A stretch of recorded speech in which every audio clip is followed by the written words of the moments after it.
함께 말씀 생각해보는 시간 갖겠습니다. 오늘은 고린도전서 12장을 계속 보게 될 텐데요.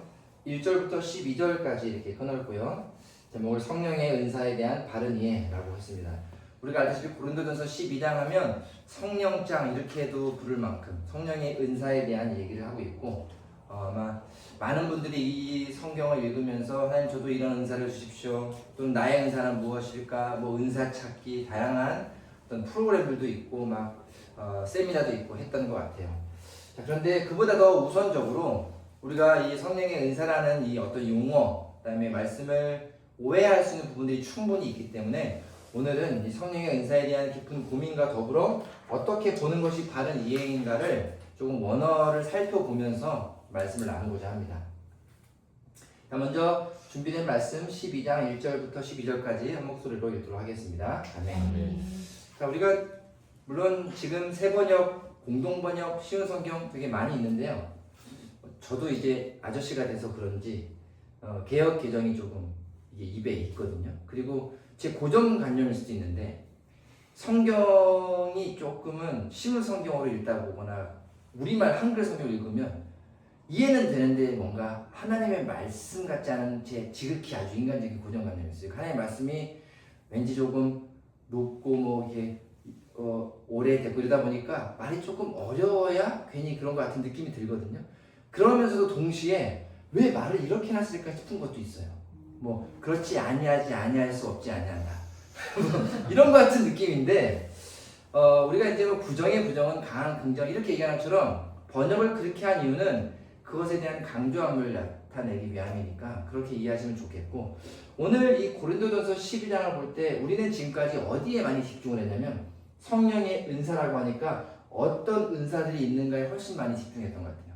특히 한국 교회 부흥 시대를 거치고 그다음에 어떤 은사주의들도 나오고 또 능력 행함에 대해서 막 이렇게 보여주는 부흥 강사들도 많다 보니까 다양한 은사들에 대한 고민이 많은 거예요. 그런데 여러분, 잠시 한 20-30년으로 돌아가 보겠습니다.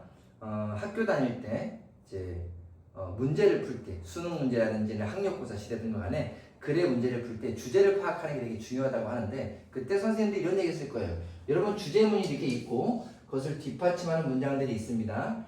예시, 대조, 비교 등등 뭐 여러 가지가 있는데 이런 얘기 했어요. 예시에서 주제를 고르면 안 된다, 이런 얘기 했을 거예요.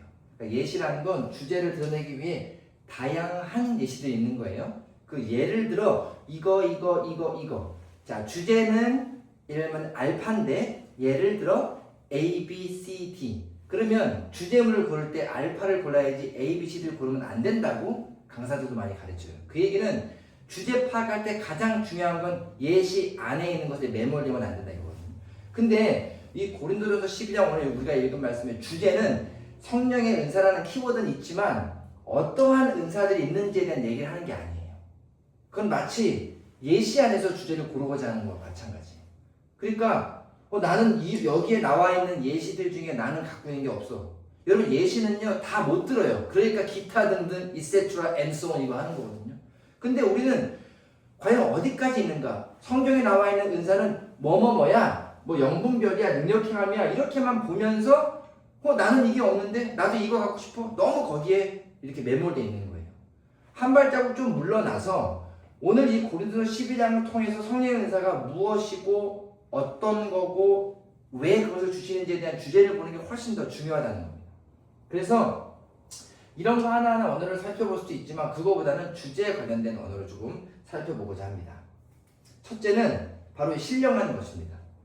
처음에 나와 있는 신령한 것에 대해서는 이렇게 질문을 하잖아요. 그것을 이제 원어로서는 푸뉴마티스코스. 여러분, 푸뉴마 하면 아마 많이들 익숙하실 겁니다. 푸뉴마 하면 성령을 나타내는 것을 예전에 부흥이천이라고, 진짜 26년 전이네요. 부흥이천 올림픽 경기장인가요? 거기 그 주경기장에서 할 때 저도 참석을 했었는데 그때 푸뉴마라는 찬양이 있었어요.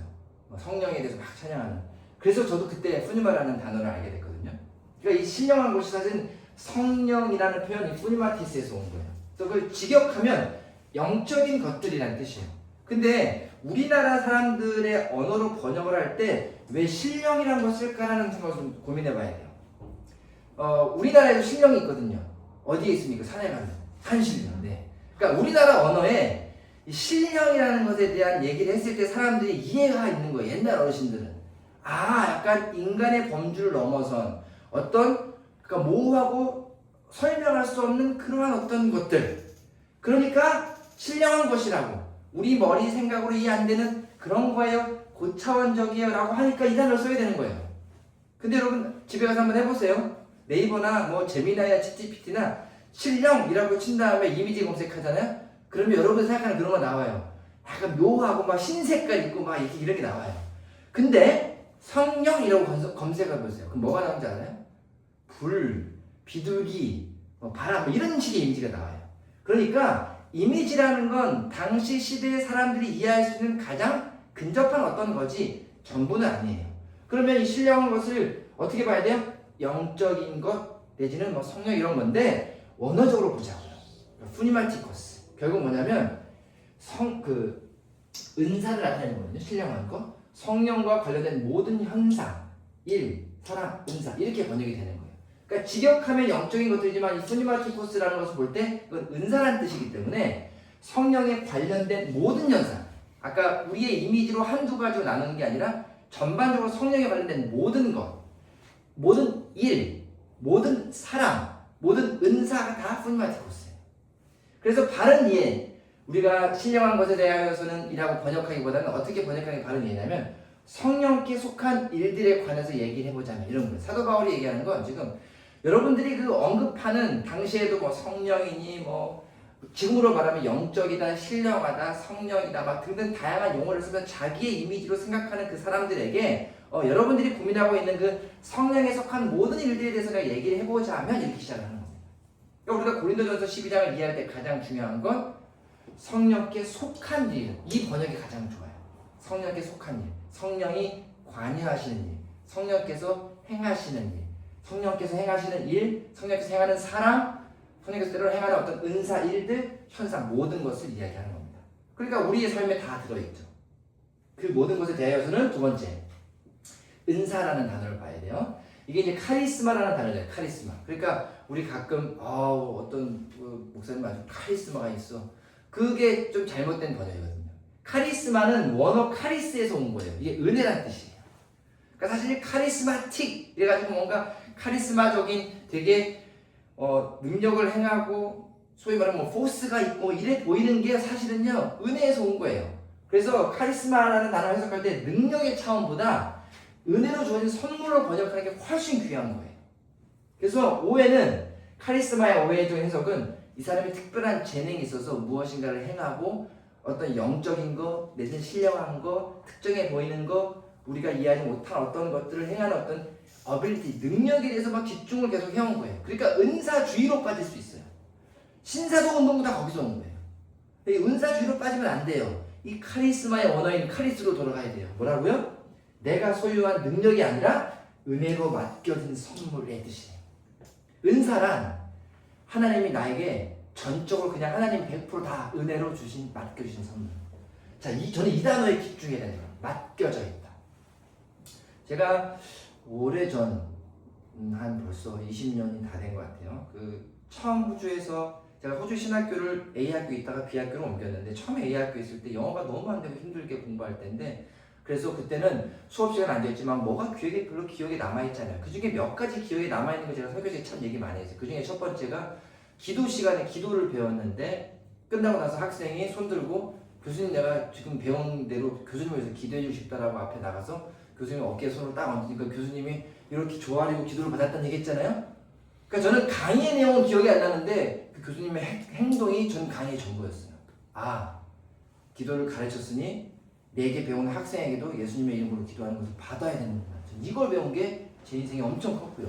두 번째가 바로 이거거든요. 성령 수업을 하는데 은사, 기프트, 탤런트 이런 얘기를 했었어요.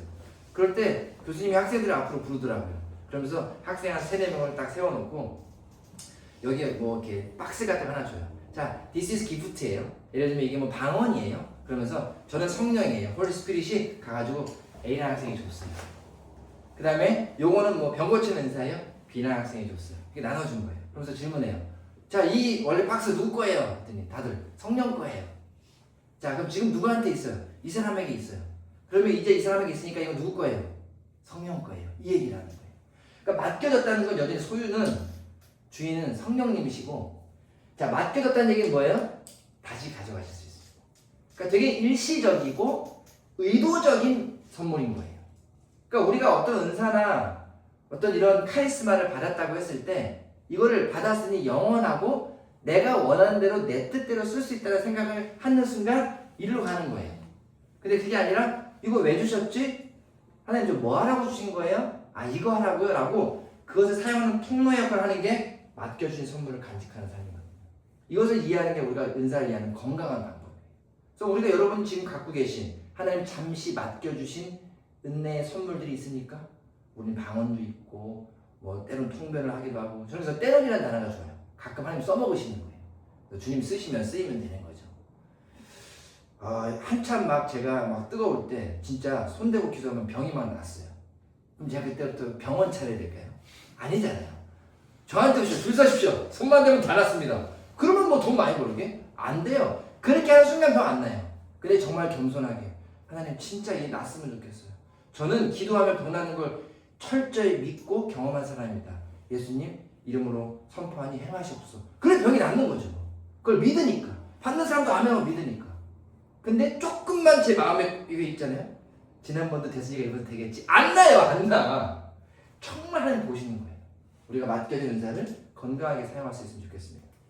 그 다음 봐야 될 단어가 유익하게 하려 하심. 요 발음이 어렵습니다. 쉼페로프로스. 원래 이제 이 로스라는 말은 로스 온, 그 다음에 오테 여러 가지의 뒤에 번역이 달라지는 게 있거든요. 원어적 수로 볼 때는 쉼프헤로프로스라고 하면 7절에 각 사람에게 성령이 나타남을 주심은 뭐 때문이냐? 목적이 나와요. 유익하게 하려 하심이라. 그러니까 성령께서 각 사람에게 때에 따라 나타나시는 이유가 있다는 거예요. 항상이 아니라 성령의 의도에 따라 맡겨주신 이유가 있다는 거. 이유가 뭐냐면, 목적이 뭐냐면 유익하게 하려면. 이 심페로의 말은 함께 가져오다 공동의 이익이 되다. 그래서 우리 유익이라고 번역이 된 말이거든요. 결국 함께 가져오고 공동이라는 건 어때요? 유익만이 아니라 요거를 해석을 넣었어야 돼요. 공동체의 유익이라고 번역을 해야 돼요. 이 심페로라는 단어는 통합성이 있는 단어거든요.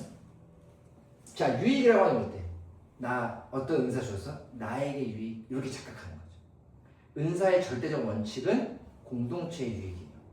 그래서 우리가 교회 안에서 은사를 함부로 하면 안 되는 건 덕을 세우지 못하는 것도 유익이 아니거든요. 그래서 성경은 늘 우리에게 건강하고 바른 이해를 위해서 하나님이 주신 것은 늘 공동의 이익과 더불어 덕을 세우는 일이지 어떤 한 개인의 이익이나 개인의 유익을 구함이 아니다라는 거예요.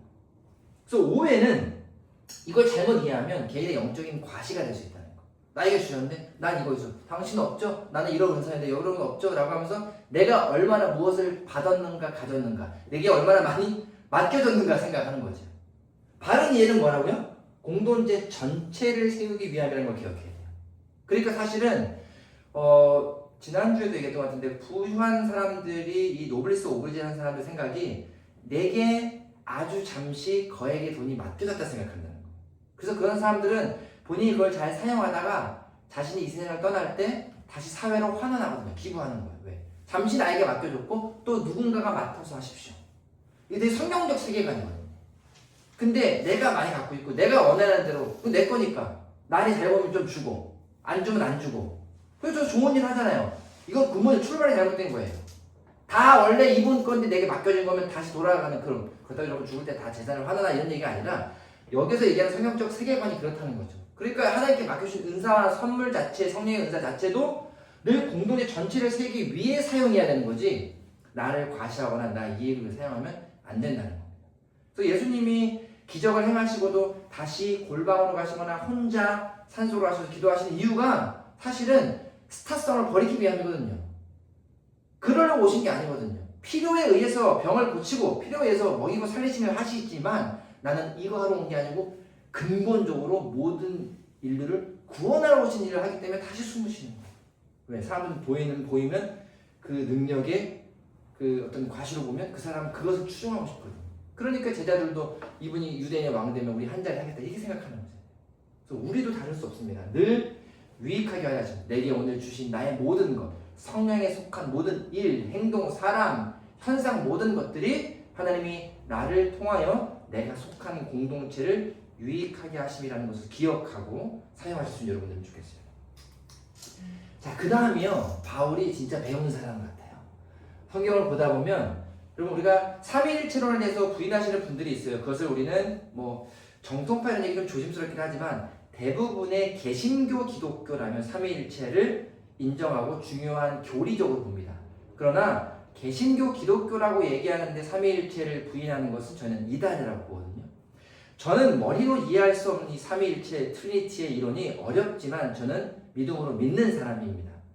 성부, 성자, 성령 하나님이 아주 개별적으로 독립된 한 분이시지만 동시에 완전한 한 분. 이게 삼위일체인데 이걸 어떻게 인간의 언어로 설명하고 이해하겠습니까?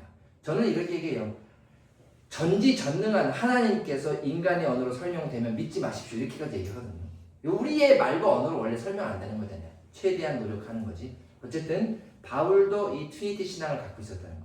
바울은 삼위일체론을 아주 중요하게 여겼고 그의 편지와 그의 서신서, 그의 이론에는 늘 로마서에도 마찬가지지만 조금씩 드러내고 있는데 역시 4절, 5절, 6절에 그는 성령에 속한 일들을 삼위일체가 연합하여 하시는 일이라고 설명하고 있어요. 은사는 여러 가지예요. 아까 말한 은사, 그 선물들은 여러 가지인데 뭐는 같아요? 성령은 같고 직분도 여러 가지지만 어때요? 주는 같고 사역, 어떤 번역은 역사라고 하거든요. 거꾸로 번역하는 거. 사역, 역사는 여러 가지나 모든 것을 모든 사람 가운데 이루시는 것은 하나님이시다. 성령과 주 예수 그리스도와 하나님이 함께 하시는 거다. 그래서 사역이나 역사를 이루시는 것, 그 원어를 에넬게마라는 원어를 쓰는데 하나님의 실제적 작동, 능력의 발현 이런 식의 번역이 돼요. 하나님께서 실제적으로 일하신다는 거죠. 표상적이나 이상적이 아니라 실질적으로 우리의 삶 속에서 일하고 계신 하나님, 혼자가 아니라 성령은 은사를 주시고 주 예수는 섬김의 자리를 우리에게 배정하시며 그 모든 일을 실제로 작동하게 하시는 게 하나님이라는 거죠. 그러니까 여러분에게 저와 여러분에게 은사를 주셨고 맡기셨고 우리에게 어떤 자리를 예수께서 허락하시고 그를 행하도록 작동하도록 이뤄내도록 발현하도록 일하시는 것이 하나님입니다 라는 거죠. 그래서 우리가 가끔 얘기해요. 하나님이 하셨습니다 이런 얘기 하는 거예요. 그러니까 우리가 어찌 보면 그럼 하나님 꼭 들어가십니까? 아니요. 사실 하나님께 붙들림 받아서 쓰임 받으면 귀한 일인데 오히려 우리가 하나님께 잘 못 붙들리죠. 바울은 그래서 성령에 속한 사람, 영어적으로는 ruled by Holy Spirit, 성령께 지배된 사람 이렇게도 표현하거든요. 그렇게 돼야 사실 하나님이 작동하시는 것을 우리가 수동적으로 일하는 거지 우리가 신앙은 되게 수동적이어야 건강한 거예요. 하나님에 의해서 되어지는 거. 근데 능동적이면 내 뜻대로 되다 보니까 그때마다 하나님 도움을 찾을 수밖에 없거든요. 그래서 늘 양발을 걸어놓고 사는 거 같잖아요. 한 발 하나님께 한 발은 내 발에. 그럴 때 이것을 이해하고 성령께서 하시는 일, 예수께서 하나님께서 하시는 일을 나의 일상 속에서 나를 통하여 일하고 계심을 믿는다면 내가 어떻게 살아가고 어떻게 은사를 사용해야 되는지가 조금 고민이 되고 이해가 될 것 같습니다. 우리의 살아가는 모든 삼위일체의 일상이 성령과 주 예수 그리스도와 하나님께서 함께 동행해 가시며 만들어간다는 걸 잊지 않고 그분께 내어드리며 그분께 드리며 그분이 나를 통해 일을 하시도록 허락하는 것. 이것이 우리의 신앙 고백임을 믿습니다. 자, 그 다음 봐야 될 단어가 몸입니다. 몸. 소마라는 단어인데 12장의 핵심은 사실 바디예요. 바디. 그래서 단순 조직이 아니라 살아있는 유기체. 우리가 몸이라고 할 때 그냥 뭐 해부학적인 몸이 아니라 몸은 다 연결되어 있는 거잖아요. 그래서 교회를 몸에 얘기하는데 회사처럼 효율적인 조직이 아니어야 돼요. 교회는. 원어적인 소마의 의미는 생명이 연결되는 거예요. 생명. 그래서 교회는 생명력이 핵심이지 효율이 아닌데 지금의 많은 교회들은 효율을 너무 따지는 거예요. 지난번에 어떤 큰 교회 얘기를 들었는데 큰 교회 다니는 친구가 얘기하더라고요. 부서가 너무 많대요. 사람이 너무 많대요. 목사님 수가 적어서 그 부서에 속한 애가 자기 목사님 누군지도 모른대요. 큰 교회는. 근데 어떤 교회는 없어서 난리죠. 그러니까 거기는 효율을 극대화할 겁니다. 막 한 명의 목회자가 리더를 몇 명을 세우고 리더는 부리더를 세워가지고 막 우리발식으로 만들 것 같아요. 그거보다 그 효율보다 교회 공동체라는 건 그 안에 얼마나 생명력이 있는가를 봐야 되는데 지금 특정 대형교회는 너무 효율 조직으로 운영하지 않을까. 그거 어때요? 그래서 이런 오해를 합니다. 각자 맡은 역할을 잘하자. 그러니까 우리가 몸된 그리스도를 머리로 한 몸된 지체의 교회입니다. 그러니까 여러분은 팔의 역할, 여러분 다리의 역할, 여러분 머리의 역할을 잘하시면 됩니다. 이런 얘기 많이 들어봤을 거예요. 그거 잘못 번역한 거예요. 이 12장에 나와 있는 바디, 소마란 말은 각자의 역할을 잘하자는 게 거기에 심는 게 아니라 다른 얘는 우리가 서로 없이는 온전할 수 없는 생명적 유기체라는 걸 기억하는 거예요. 즉, 내 역할을 잘하는 것뿐만 아니라 저 사람이 역할을 못할 때 생명이 흘러가서 같이 해야 되는 거예요. 의학 지식이 저는 별로 없지만 참 신기한 거예요. 가끔 아내가 이제 의학 지식 때문에 저는 이것저것 물어보면 그런 얘기를 해요. 우리가 어디가 문제가 생기면 다른 모든 세포들이 얘를 돕기로 엄청 애를 쓴다는 거예요. 이게 생명력 있는 유기체거든요. 여러분 왼쪽 다리가 아파서 조심할 때 나중에 왼쪽 다리가 낫고 나면 어디가 아파요? 오른쪽 다리가 아파요. 그 얘기는 왼쪽 다리 네 역할, 야 왜 너 아파서 똑바로 못해가 아니라 너 지금 아프냐? 내가 네 것까지 해줄게. 버티는 거예요. 나을 때까지. 이게 우리 몸의 사실 근본적인 현상인데 교회 공동체라는 건 약하고 여린 손, 아픈 손, 앓는 존재가 있으면 다른 생명 태도를 받쳐주고 함께 살아가야 되는 건데 역할을 얼마나 효율적으로 하니 못하니 갖고 서로 탄성을 짓고 서로 이렇게 정죄하다 보니까 미움과 다툼이 난무하는 거죠. 그리스도를 머리로 한 교회 공동체의 특징은 역할 수행이 아니라 함께 잘 살아야 돼요. 함께 사는 거예요. 생명력을 사는 거. 그리고 마지막으로 봐야 되는 단어가 바로 이 지체입니다. 이 지체란 멜로스라는 단어를 썼는데 몸의 부분이라는 뜻이죠. 그러니까 몸의 부분이라는 것도 그러니까 부분 다 달려있네가 아니라 바울은 손발, 눈, 귀 같은 다양한 기타 등등처럼 예를 들었을 뿐이에요. 그 언급을 한 건 손이 더 귀하죠. 발이 더 귀하죠를 따지는 게 아니라 비교하지 말라는 거예요. 다 머리를 예수로 한 다 지체입니다. 우리는 같습니다. 하나님 맡겨진 그 은사가 좀 다를 뿐 함께 생명력을 유지해서 공동의 목표를 가야 되는 건 똑같습니다.